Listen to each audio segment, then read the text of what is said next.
Hey there everybody, Groovy here, coming at you from the Grindhouse, and today we're going to have a little discussion about a movie which I just watched on Shudder. Today we're going to be talking about Glorious.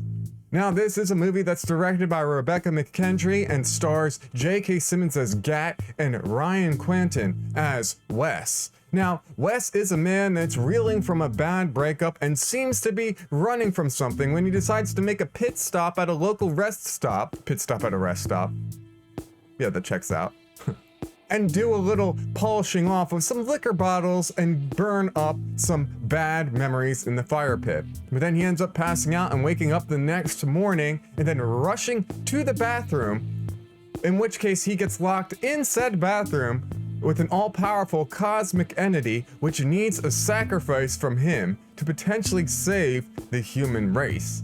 Now at first, Wes isn't sure what to really make of all of this. He even says at one point he's not really the kind of person who has conversations with other dudes sitting on the other sides of glory holes in random bathrooms. But as the movie goes on and Wes's situation seems to get more dire, he starts to believe this disembodied voice is really the spawn of an ancient elder god, which needs a sacrifice from Wes so its corporeal form can return to the ether so it cannot rejoin with its creator and help it annihilate all of existence.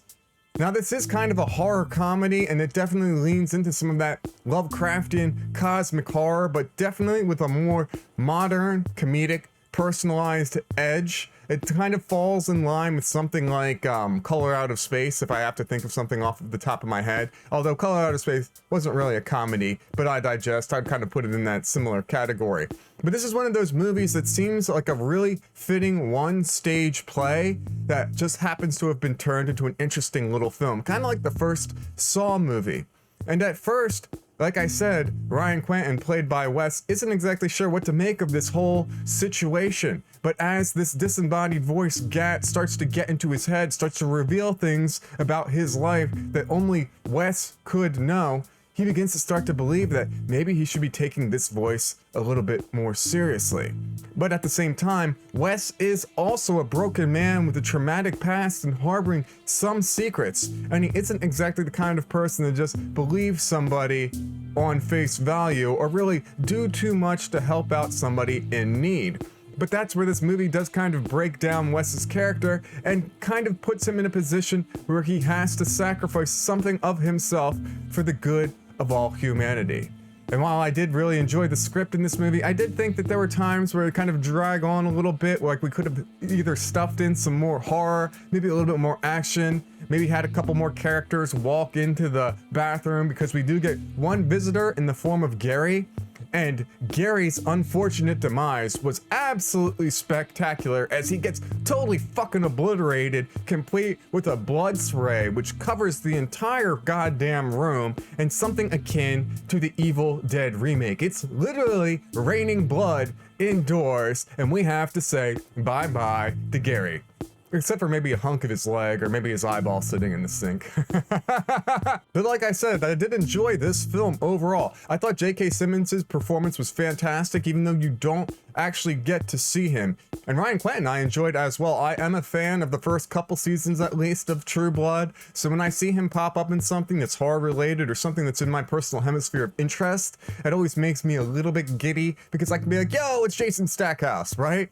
That's always blast. I thought he did a fantastic job as Wes. He did do a good job at portraying someone who is somewhat likable, but also at the same time unlikable. Like, he definitely had a grasp on this character who was running from something and trying to possibly pretend that he was something that he wasn't, right? Because as we get to the end of the film, we realize that the relationship that Wes is running from isn't because he's running from it because of a breakup. The reason he's running from that relationship is because Wes is actually a serial killer and a murderer of women, right? And you can kind of guess that. Maybe, I'm sure there was something that was going to be going on with the visions he was having of his ex Brenda. I was thinking either that he murdered her, or maybe he starts talking about his family, that maybe Brenda was actually like a vision of maybe his mother that he was kind of composing together, or maybe Gat was kind of compositing together to kind of get inside of his head.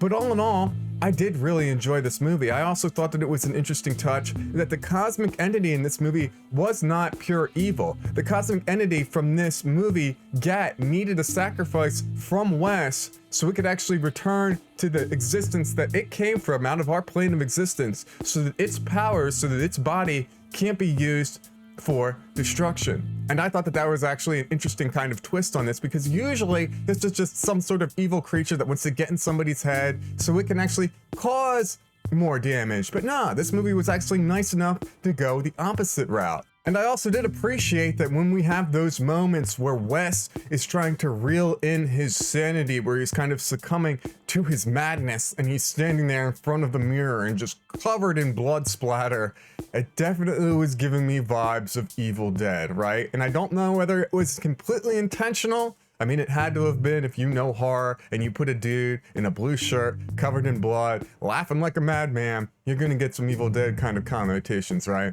Especially also considering this is almost kind of like a guy in a cabin in the woods by himself, right? I mean, it's a rest stop in the middle of nowhere, and that's, I mean, it's pretty much just a big ass bathroom. So, I mean, come on, you shit all over the cabin. The cabin just turns into a bathroom anyway, right?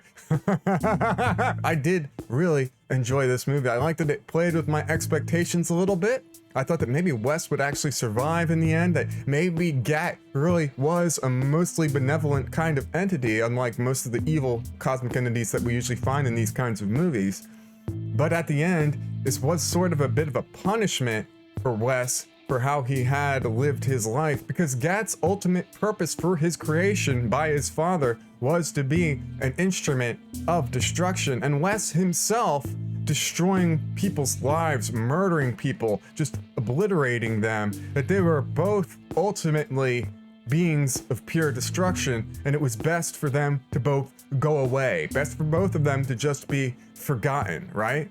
And then you could always kind of say that maybe this was just a big hallucination or something like that, but I don't like to kind of go that vibe with these kinds of movies. I like to say that this is all very, very real, very, very literal, and that Wes, while thinking of himself as a hero, really didn't really end up like that, because nobody will ever really know what he did to save humanity, to save all of existence, right? Even if he did it begrudgingly, you know, there was still a small little glimmer of what made Wes human inside of him, even if he did ultimately have to carve it out with a shard of glass and feed it to some sort of space monster. But in the end, I did really enjoy this movie. I thought it was fantastic. I thought it was a neat little flick. And if you're a fan of cosmic horror films, things like Color Out of Space and Mandy, then maybe check this out. Or if you're a fan of more isolated, kind of small plot horror movies, kind of one stage kind of play, it's turned into films, I definitely would say give this a quick little watch. Or if you're bored, you can just spend 80 minutes on Shudder and check this out as well. But if you do, come back to the comments section, let me know what you guys think. Did you like this movie? Do you guys think that I was on point? Or do you totally disagree with me and you hate every single thing about this?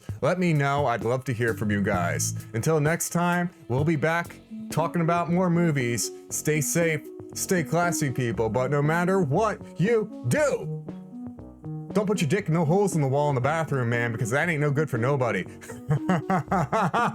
Stay groovy, people. We outie. Bye-bye.